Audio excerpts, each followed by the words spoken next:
Disclaimer. The following is for entertainment purposes only. I am not a trained professional, nor should this video be used to substitute proper procedures. Always hire a professional and always check with your local building codes before performing any work. My house was built before a return ground circuit was required. My entire house is just 2-wire or hot and neutral. You will see me install these outlets without the ground wire. Always install the ground wire to your ground circuit if your home is built with it. But my house is grounded at the panels to the grounding lug outside. It's a new day. It's warm in here. It's breaking out of sweat. We're going to start doing electrical in the studio today. The first thing we want to do is change out the outlets. We're going to get rid of these single gang boxes and put in 2 gang with dual outlets.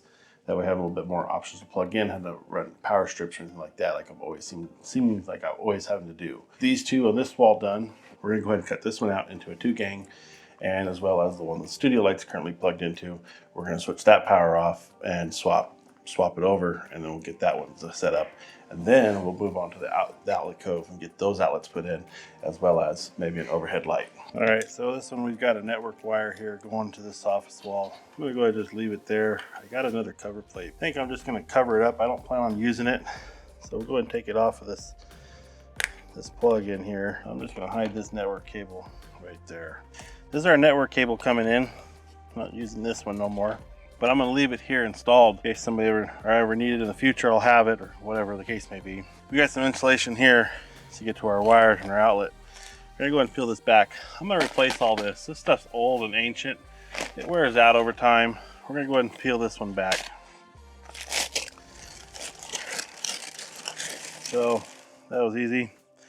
There's our outlet and our wire coming through. So let's go ahead and pull it out. We need to pry this thing off the wall, cut out for our double gang box. We got the wires out. We're gonna go ahead and pry this thing out. 1 nail. There's 2 nails. Box is out. I'm gonna mark some lines where we need to cut. So there's our hole. We know there was nothing on the back side because we were just there. Got the jigsaw.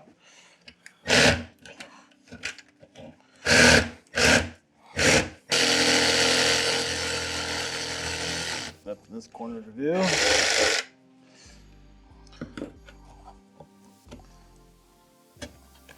All right, there we are. That's looking good. All right, so the camera's recording on the back side. Now you can see this screw right here has a little flap on it. So if I start tightening it, it swivels the flap up tight, and then I'm going to start screwing the screw through the flap. This tight. So that's what these things do. They flip up. Supposed to go vertical. This one felt weird when I was driving it. It popped up and out for some reason. This bottom one went right in. But that's how this new style box works. Nice and tight.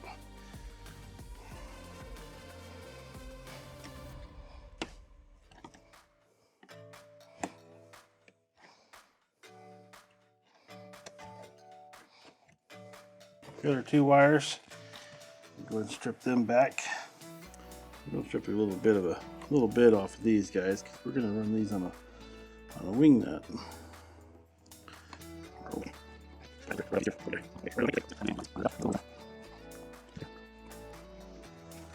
Problem with these flat walls, they said they'll get dirty. They don't clean up as good as regular paint. Not planning on using this terminal, so I'm just going to cover plate it with a black cover. It'll be there still. Now we move on to the next one. Okay, we're going to repeat the same process on this one. We're going to put a dual outlet in on this guy.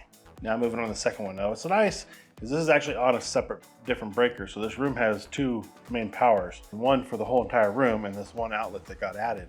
I thought it was on the attic circuit, and it is not. It's actually in the counterpart bedroom, the other bedroom upstairs. It's on that circuit. So it took me a minute to figure that out and find where that was going. We just flipped the breaker, power's off. We're gonna go ahead and pull this outlet out.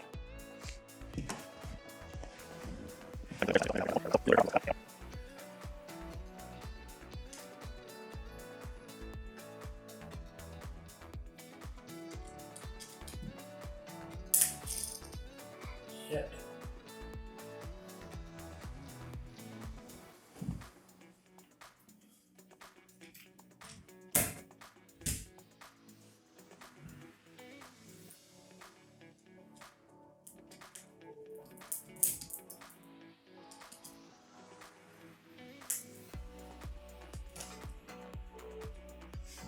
Oh, that's interesting.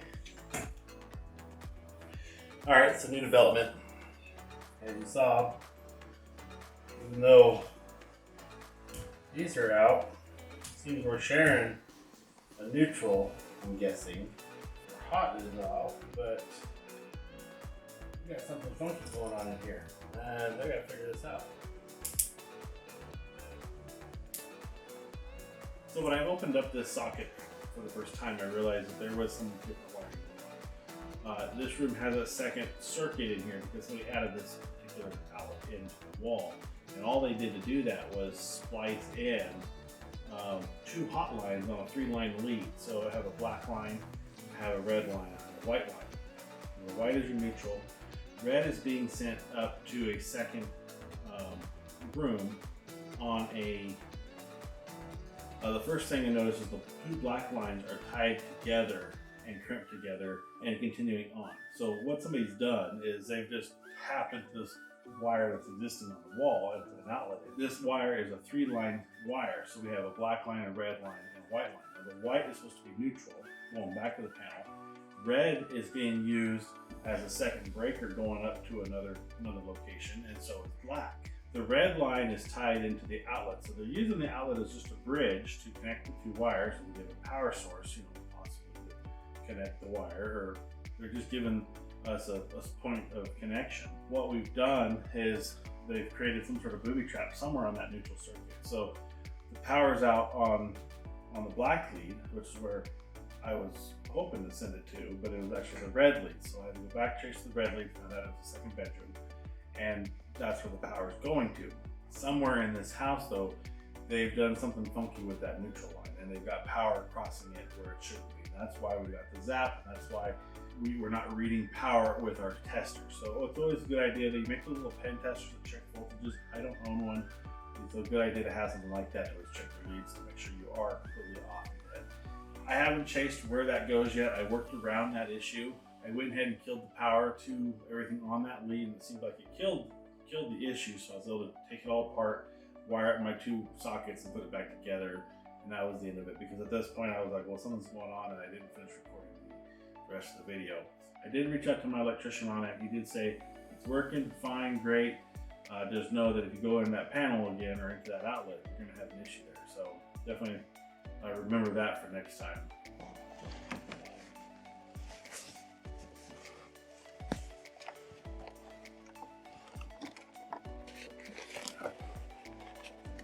I wish I knew if all these cables I have here were needed at this moment in time.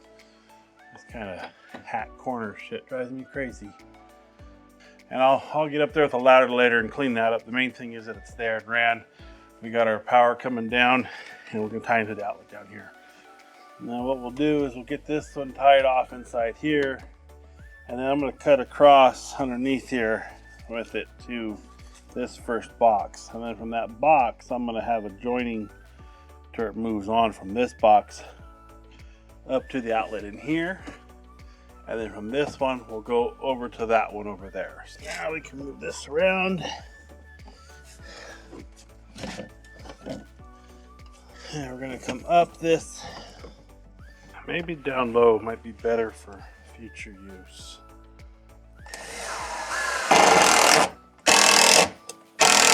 That should work fine. It's going right over here. And we're going to cut this guy right there. I'm going to continue this one down into this box here.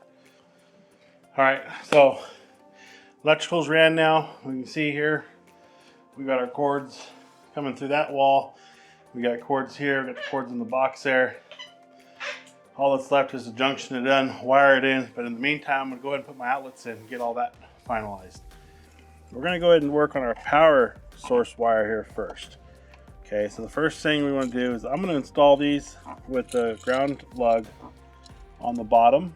If you look here on this outlet, and you want your wire trimmed back enough where you have no wire exposed past the housing here, counterclockwise would be this way. You don't wanna do counterclockwise screw connection, because what happens when you tighten this screw, when it's going counterclockwise wrap, it wants to open the wrap up and push it out and away from your screw terminal. If you do a clockwise installation and you wrap the wire around this, now it's going to tighten it up and want to tighten the screw and the wire up tighter to the screw when you go to tighten it up. So this is clockwise, and this is the way we're going to be installing it. So let's make a hoop like that, and this is going to go on the bottom terminal here. We can tighten this up just a little bit.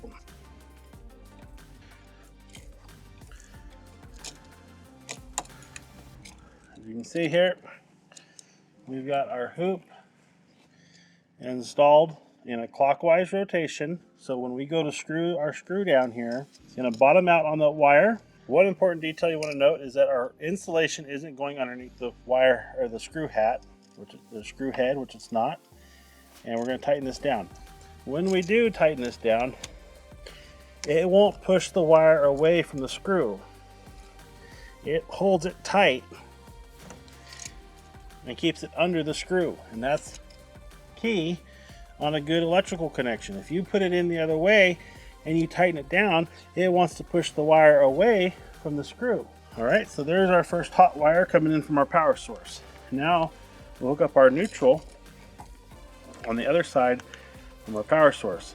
Again, we're going to want a clockwise installation, so we're going to make our hoop match like that.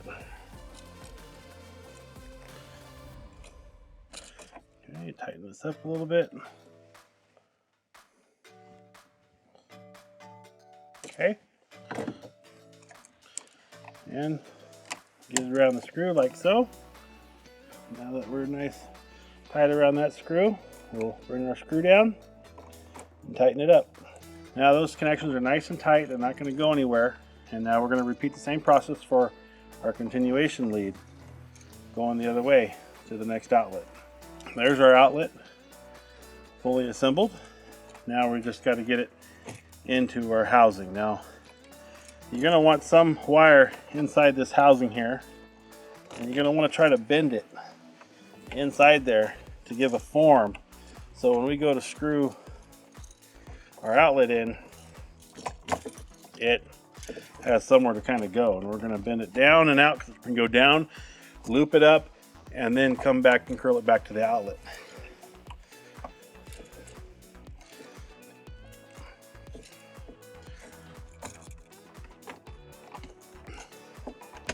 About like so. All right, so for our 2-gang outlet, we've got a little different process. We're going to need about 2 6-inch strips of Romex, and looks like I could have enough probably with the wire I've got sticking out. So we're going to go ahead and cut this back to a workable distance right there. We're going to split this in half.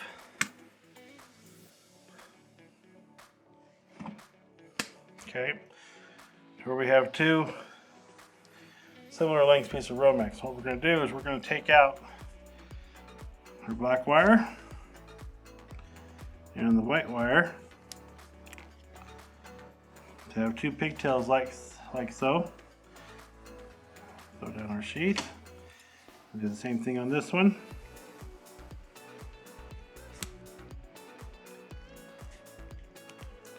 Grab our black wire out of there. And our white wire.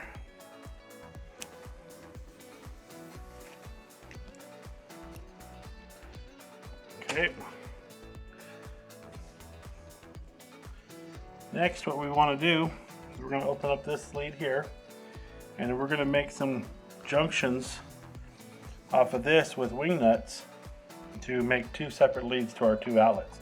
This way, if one outlet goes bad, the other one should still work. So this is the easier, more proper way to set up a 2-gang outlet. All right, so we'll do our black hot line first. Strip down the ends of this wire. A little extra on this one. We're pretty close to being even.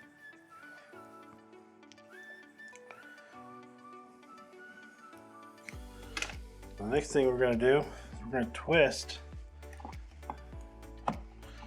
these wires together.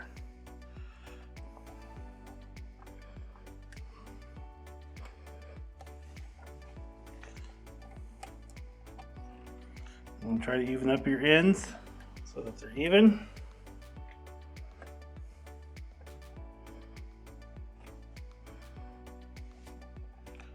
And we'll grip them all at once.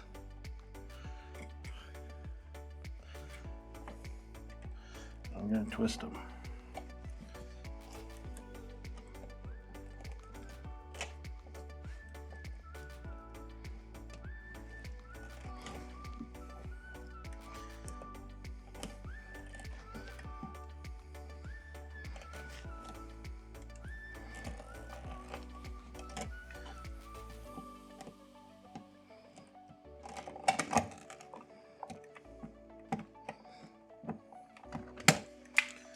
Trim them back. Kind of smash them down a little bit to form them up. Okay. And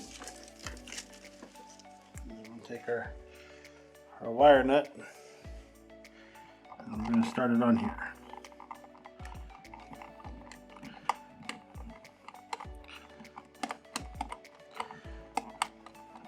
And so it's nice and tight and secure. We've got a wire nut with the wire twisted up, and we've got our 2 pigtails to go to our outlets. Okay, so that's how to work that. We'll get these out of the way. We're going to repeat this process with the white wire now. This can be a little tricky. A different pair of pliers with bigger grip would be probably helpful, but I've been using these to do all the work, so I'm just learning how to do it with these.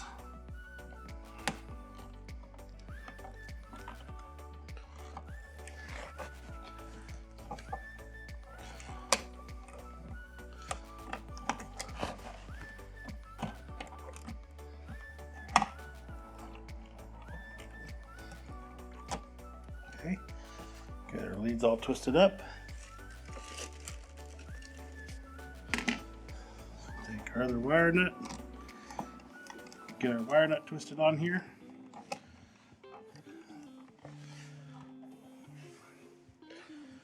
And we've got our pots, and we got our neutrals. Get them dug out of here. There we go for our 2 outlets. And this is why you need the longer boxes in here, because we're gonna have to get this wire molded in a way to fit back here with our outlet leads sticking out. So next thing is to go ahead and get our outlets, hook them up, and we'll be all set on those. You can see like kind of how it wanted to pull that wire around to make it tighter, and that's what you want.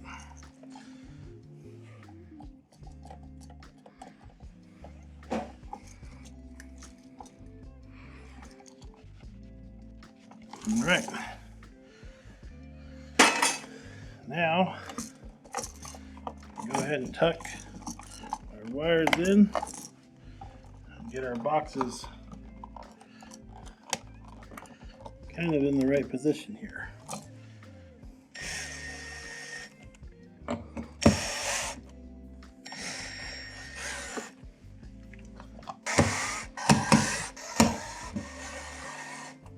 Ready to put the cover on after we do some touch-up paint. Alright guys, thanks for watching today's video. I hope you found it entertaining, and if you did, hit that like button for me. They go a long way. And if you haven't subscribed already, subscribe to the channel below, and I'll see you in the next video where we're going to be installing a stereo cabinet in a wall where I cut a big giant hole into the attic, and it's been weeks. But as you can see, it's almost done. Or is it? Anyways, I'll see you in the next video.